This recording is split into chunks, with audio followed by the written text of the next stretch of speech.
Why would a pregnant woman assault her husband's children?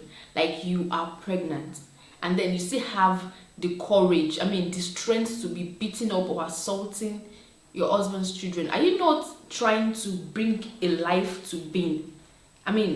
Welcome again to the show. My name is Oluwamusayo. Now, the story of a pregnant woman seen or caught or arrested assaulting her husband's children. It happens that these children actually are the husband's first wife's kids.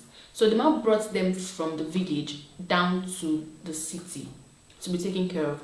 But unfortunately, instead of to be taken care of, they were being maltreated, they were being assaulted. And this woman that the wife married later on is actually pregnant. It was the neighbors that saw these children eating from, that saw one of the children eating from the dustbin and asked him, "Why are you eating from the dustbin?" The boy couldn't say anything, and the woman saw some kind of wounds on the boy's body, covered with clothes. And she asked him, because they come to buy something from the woman in the street, and the boy couldn't say anything. So the following day again, same thing. She said she saw the stitches on the guy's eyes, on the boy's eyes, and one of the eyes too was closed, and the head was swollen. And she had to take up the courage to go to the police station to report it on the human rights department of the police station. And they came, but before they came, the woman has actually escaped. But thank God that she was arrested alongside with her husband. But come to think of it, why would you maltreat a child? Like, you yourself, you are pregnant, and then you're maltreating. Where did you get the strength from?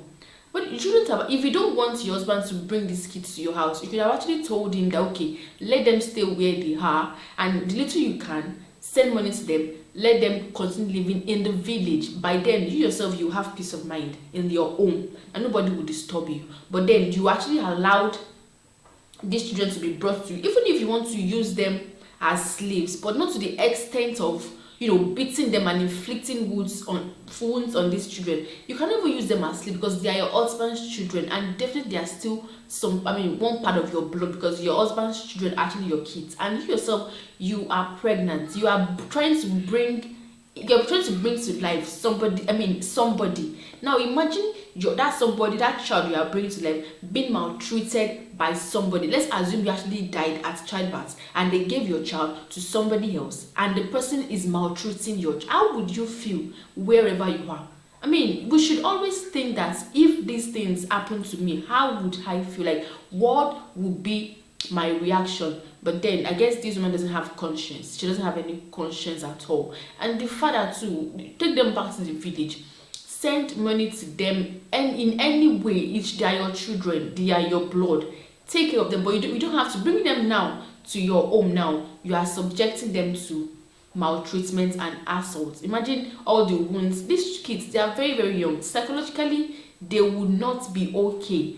You have caused damage already to them, because they will keep living with the trauma that I can't go and live with somebody. Just take them back to the village, and the money you have sent to them, enroll them in the school. I'm sure there is someone taking care of them over there at the village. But I'm sure you felt there was a need for them to have closure with you, have intimacy, like father-children bond. But then you are bringing them to suffer.